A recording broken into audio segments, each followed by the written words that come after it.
लाड़काणे में Pakistan workers federation जे सॾ ते स्कार्प इरीगेशन समेत मुख़्तलिफ़ खातनि जे मुलाज़िमनि मुतालबनि जी मंझताला लाड़काणो प्रेस क्लब अॻियां एहतिजाजी मुज़ाहिरो करे धरणो हंयो, जिते हिननि हथनि में प्ले कार्ड ॻाढ़ा झंडा खणी सख़्त नारेबाज़ी पिणु कई।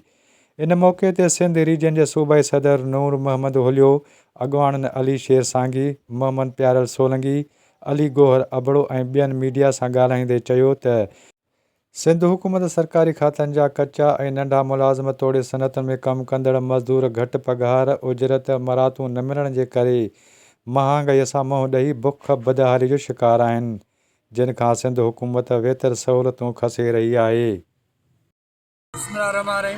साईं, जीअं त काफ़ी अरसे खां जेको आहे सो गवर्नमेंट ऑफ पाकिस्तान सिंध ऐं कुझु इदारा जेके आहिनि उहो मुलाज़िमनि जे जेके बि मरायतूं हुयूं उहे सभु ख़तमु कंदा था वञनि ऐं उन्हनि जे ख़िलाफ़ु रोज़ु नओं नोटिफिकेशन कढी रहिया आहिनि। असांजी फोती कोटा ख़तमु कई वई आहे ऐं हिकु ई मुल्क में ॿ दस्तूर हली रहिया आहिनि, जॾहिं त ॿियनि जूं फोती कोटाऊं बहाल आहिनि, पर असां जेके सिविलियन मुलाज़िम आहियूं उन्हनि जी फोती कोटा बंदि कई वई आहे ऐं उन सां गॾु जेके रिटायरमेंट रूल्स आहिनि ऐं जेके पेंशन पॉलिसियूं आहिनि उन्हनि अहिड़ियूं त जोड़ियूं आहिनि जेको असांजो मुस्तक़बिल जेको आहे उहो तबाह थियण वारो आहे। सरकारी मुलाज़िम जो ना निशान मिटाइण जे करे जेको आहे हीअ तयारु वेठा आहिनि। असां इन सिलसिले में पाकिस्तान वर्कर्स फेडरेशन जे प्लेटफॉर्म ते मुख़्तलिफ़ जेके तंज़ीमूं आहिनि असांजूं लेबर जूं यूनिवर्सिटियुनि जूं ऐं जेको आहे सो माना एजुकेशन ऐं ॿिया जेके बि एजुकेशन इहे सभु जेको आहे सो सिंध जूं जेके बि सरकारी ऐं मज़दूर तबके यूनियनूं असां पाकिस्तान वर्कर्स फेडरेशन जे प्लेटफॉर्म तां इहा जदोजहद जो ऐलान कयो आहे ऐं असांजी गुज़ारिश आहे सुप्रीम कोर्ट ऑफ पाकिस्तान ऐं वज़ीर आला सिंध, वज़ीर आज़म पाकिस्तान, सदर पाकिस्तान खां त असांजे ख़िलाफ़ु सरकारी मुलाज़िमनि जे ख़िलाफ़ु जेतिरा बि नोटिफिकेशन वरिता विया आहिनि इहे फिलफोर वापसि वरिता वञनि ऐं असांजा जेके बि मरातूं आहिनि उहे बहाल कयूं वञनि, न त असां बिल्कुलु इहा जेका तहरीक आहे इहा तहरीक वधाईंदासीं ऐं इंशाअल्लाह पूरे पाकिस्तान ऐं सिंध में इहा तहरीक जेका हलंदी, पोइ शायदि थी सघे थो असांजी वापसी ॾुखी हुजे, असांजा रोड रस्ता बंदि कयूं। असां सां जेकी आहे नंढनि मुलाज़िमनि सां ख़ासि करे वॾी नाजाइज़ी कई थी वञे ऐं जेके असांजी फोती कोटा आहे उनखे बि ख़तमु कयो वियो आहे। सन कोटा त पहिरियां ई ख़तमु कई वई आहे। असांजो ग्रुप इंश्योरेंस आहे जेको मुलाज़िमनि जो थिए थो उहो ख़तमु कयो वियो आहे ऐं उहो बि जेको आहे मरी थो वञे उनखे बाद में मिले थो।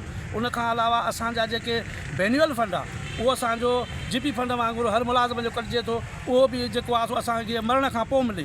बाबा असां रिटायर थियूं त असांखे पंहिंजो हक़ु ॾिनो वञे, जीअं असांखे जीपी फंड ॾिनो थो वञे। उनखां अलावा असांजा जेके बि हीअ पॉलिसी वरी नई तयारु कनि था जेकी पेंशन पॉलिसी आहे उन में बि असां नंढनि मुलाज़िमनि खे सफ़ा जेको आहे निपोड़ियो वञे थो। असां इनजे करे एहतिजाज करे आहियूं बाबा हीअ नंढनि मुलाज़िमनि सां ज़ुल्म बंदि कयो वञे ऐं इंसाफ़ु कयो वञे। मथे जेके आहिनि पाण वॾियूं वॾियूं मरातूं खणनि था ऐं पंहिंजूं पॉलिसियूं ठाहिनि था।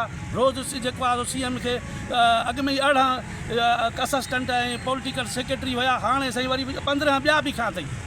हाणे इहो कंहिं ते वज़न आहे? इहो ख़ज़ाने ते वज़न आहे, पर असां नंढा मुलाज़िम हिननि खे वज़न था नज़र अचूं। या असां सां नाजाइज़ी बंदि कई वञे। खां 4 ताईं जेके बि नौकरियूं आहिनि उहे बि हिननि बंदि करे छॾियूं आहिनि, उहे बि ग़रीबनि खे ॾियनि, उहो बि आवाम सां धोखो आहे, उन्हनि खे ॾियनि कोन था। टोपी टामो कयूं वेठा आहिनि, उहा बि नंढनि मुलाज़िमनि खे ॾियनि ऐं ॿियूं जेके बि असांजा सनातुला जेके मसइला आहिनि उहे हल कया वञनि। जॾहिं त आख़िर में मुज़ाहिरीन पुरअमन तौर ते मुंतशिर थी विया। Abdul Fatah Udo, A4 news, Larkana. वधीक ख़बरुनि जे लाइ असांजे चैनल खे सब्सक्राइब कंदा। Abdul Fatah Udo, A4 news, Larkana.